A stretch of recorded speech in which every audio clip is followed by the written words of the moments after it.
ආයිබෝවන් හැමෝටම වැදගත් පණිවිඩයක් කියන්න තමයි මේ වීඩියෝ කරන්නේ. මම හිතන්නේ thumbnail එකේ දකින්න ඉතින් මොකද්ද වැදගත්කම කියලා.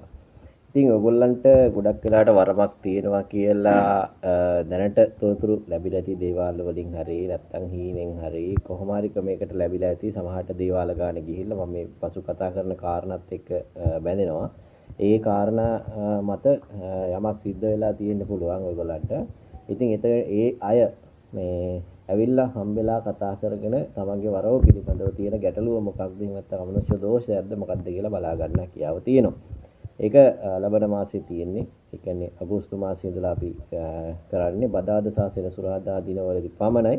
කලින් කාලේ වෙන් කර ගන්න ඕනේ දවසකට 5 දිනක් වාගේ තමයි බලන්නේ. ඉතින් ඒ නිසා තමන් අවස්ථාව කලින් වෙන් කර ගන්න ඕනේ. ඒකට දවසක ඒ කියන්නේ එක්කෙනෙකුට රුපියල් 5000ක් විතර වෙන් වෙනවා. ඉතින් ඒක ගෙවලා තමන්ගේ දවස වෙන් කර ගන්න කියන පුංචි පණිවිඩයක් ඔයගොල්ලන්ට ලබා දෙනවා. ඉතින් එතකොට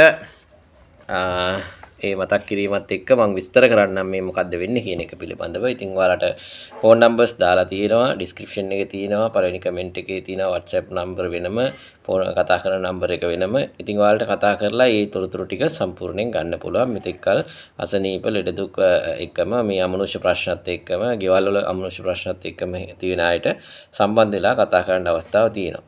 ඉතින් ඇත්තටම මෙතන ගොඩක් අයට තියෙන ගැටලුව තමයි ওই වරන් හිර වෙලා කියනවා කවුරු හරි වරම අරන් ගිහිල්ලා ඥාති අරන් ගිහිල්ලා කියලා කියනවා.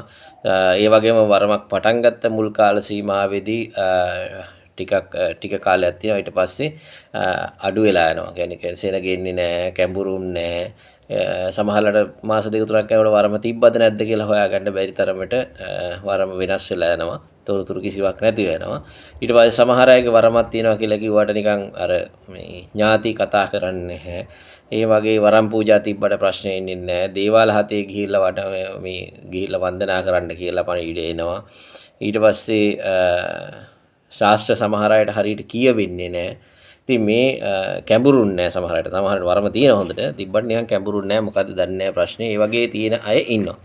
ඉතින් මේ ප්‍රශ්නය මොකක්ද කියලා දැනගන්න තමයි ඔයගලන්ට අවශ්‍ය වෙන්නේ. ඉතින් ඒ කියන්නේ මොකක්ද කියලා කොහොමද කියලා බලාගන්න තමයි ඕන වෙන්නේ. ඒ බලාගෙන වරම එදාව ගන්න පුළුවන් වුණොත් අපි ගන්නවා.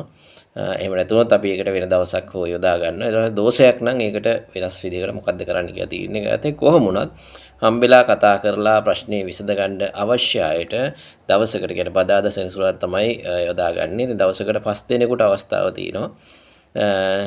උපරිම 5ක් වගේ තමයි බලාපොරොත්තු වෙන්නේ. ඉතින් ඒ අවස්ථාව තමන් වෙන් කරගන්න එක්කෙනෙකුට සාමාන්‍යයෙන් 5000ක විතර වගේ ඇකිරීමක් කරනවා ගෙවීම් කටයුතු සඳහා කතා කරන්න. එතකොට යම්කිසි කෙනෙකුට ලෙඩ දුක් තියෙනවා නම් සමහර අසනීප තියෙනවා හොඳ වෙන්නෙම නැහැ. ඒ කියන්නේ කොච්චර බේත් ගත්තත් සමහරලාට හොඳ වෙන්නේ නැහැ. වෛද්‍ය රිපෝට් වල හොයාගන්න බෑ. ඒ වගේ අයටත් ඇවිල්ලා තමන්ගේ පරීක්ෂාව කරගන්න අවස්ථාවක් තියෙනවා. ඒ වගේම සමහර අයට භූමියේ ප්‍රශ්න. ඒ කියන්නේ නිදන් වස්තු තියෙනවද කියලා නම් ඇවිල්ලා අහන්න එපා. එහෙම බාර ගන්න නැහැ.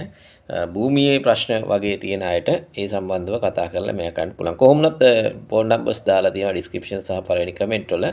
ඔයාලට ඒත් එක්ක ඒවයි කතා බහ කරලා තමන්ගේ දවස වෙන් කරගත්තට ප්‍රශ්නයක් නැහැ.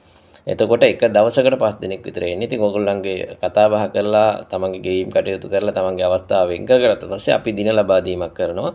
එතකොට මේ දිනේට සහභාගී වෙන්න පුළුවන්. එහෙම බැරුණොත් ඒ ආසන්න ඊළඟ දිනේට සහභාගී වෙන්න පුළුවන්. කොහොමුණත් අර දිනකට 5 දිනක් නිසා කල්ැතුව ගෙවීම් කරලා තමයි වෙන් කර ගැනීම කරගන්න ඕනේ.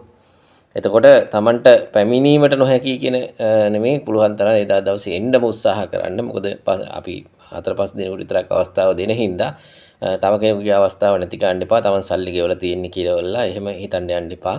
ගොඩක් වෙලාවට කල්ැතුව ගෙවීම් කරන්න සිද්ධ වෙන්නේ අර එන පිරිස සීමා කරගන්න ඕන නිසා. නැත්නම් අපිට මෙතන ගොඩක් අය ආවොත් එහෙම ඇත්තටම වැඩක් කරන්න බෑ. අමාරුයි. එතකොට වරමේ පරීක්ෂාව ඇතුළේදී සමහර විට වරම ගන්න පුළුවන් මට්ටමක තිබුණොත් ඒ කියන්නේ ඒ වෙලෙම ඒකේ ප්‍රශ්න විසඳන්න පුළුවන්කමක් තිබුණොත් ඒ වෙලෙම ප්‍රශ්න විසඳීමක් කරනවා. ඉතින් ඒ දේවල් වලට වෙනම කතා කරලා ෆෝන් නම්බර් එකට කතා කරලා අවශ්‍ය තොරතුරු ලබා ගන්න. ඉතින් අගෝස්තු මාසයේ තමයි මේ අවස්ථාව සිද්ධ වෙන්නේ.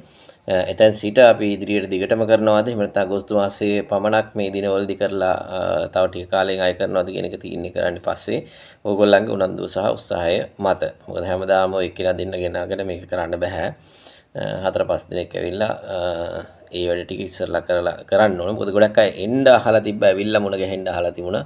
ඒකට අවස්ථාවක් දීමේ අරමුණ තමයි මේකේ ප්‍රධානම කාරණාව සහ මෙච්චර කාලයක් මාත් එක්ක රැඳිලා හිටපු හැමෝටම මේ අවස්ථාව ලබා ගන්න. කියන්නේ සමහර අය මේ වැඩේ කරගන්න සෑහෙන දුක් විඳලා තිනවා. තැන් පොලේ ගියා ලක්ෂ ගණන් සල්ලි නාස්ති කරලා තිනවා. ඉතින් තාම කොහෙ ගියත් මේක ප්‍රශ්නෙට විසඳුමක් හම්බෙලා නැහැ. ඉතින් අපි කියන්නේ මෙතන ආවයි කියලා ආපු පළවෙනි දවසේ ප්‍රශ්න විසඳනවා කියන එක විසඳන්න පුළුවන්. ගොඩක් ඒවා විසඳන්න ඇත්තටම පුළුවන්. ඉතින් පළවෙනියටම මොකද්ද මේ සිද්ධිය? ඔයගොල්ලන්ට මේ ඇතිවල තියෙන தত্ত্বය මොකද්ද කියලා හඳුනා ගන්න තමයි පළවෙනි දවසේ වෙන් කර ගන්න කියලා කියන්නේ. ඉතින් එතනදී කළ හැකි උපරිම දේ කරනවා. ඉතින් සමහර විට ගේන්න අවශ්‍ය වෙන්නේ ওই දෙකෙත් ටිකක් ඒ වගේ දේවල් වෙන්න පුළුවන්. ඒ අයට වෙනම කතා කරලා ගේන්න අවශ්‍ය වෙන දේවල් ටික ගැන වෙනම පැහැදිලි කිරීමක් කරන්නම්. ගොඩක් වෙලාවට බදාදා සෙනසුරාදා විශේෂයෙන් සෙනසුරාදා වගේ දවස් තමයි යොදාගන්නේ. ඉතින් එහෙමනම් මම හිතන්නේ වීඩියෝ එකේ ගොඩක් විස්තර කතා කරනවට වඩා ඉතින් ආයේ ෆෝන් එකෙන් කතා කරන්න දෙයක්වත් නැහැ. තමන්ගේ දවස වෙන් කරගන්න චුට්ටක් අවශ්‍ය නම් කෙනෙක් කතා කරලා දවස වෙන් කරගන්න ගෙවීම් කරලා තියාගන්න. අපි අදාළ දින ලබා දීම් කරනවා අගෝස්තු මාසයේ ඉඳලා. දැන් මෙදලා තමන්ගේ දින වෙන් කරලා තියාගන්න. ඉතින් ඕක තමයි මතක් කරන්න අවශ්‍ය වෙන ප්‍රධානම දේ. එහෙනම් අපි අලුත් වීඩියෝ එකකින් හම්බෙමු. තමන්ට මොනවාරි ගැටලු සහගත දේවල් තියෙනවා නම් කමෙන්ට් එකක් දාගෙන යන්න. තමන්ගේ යාළුවෝ ඉන්නවා නම් ෂෙයා කරගෙන යන්න. තාම මේ වෙනකන් subscribe කරලා නැත්නම් subscribe කරන්නත් අමතක කරන්න එපා. හරි එහෙනම් අපි අලුත් වීඩියෝ එකකින් හම්බෙමු.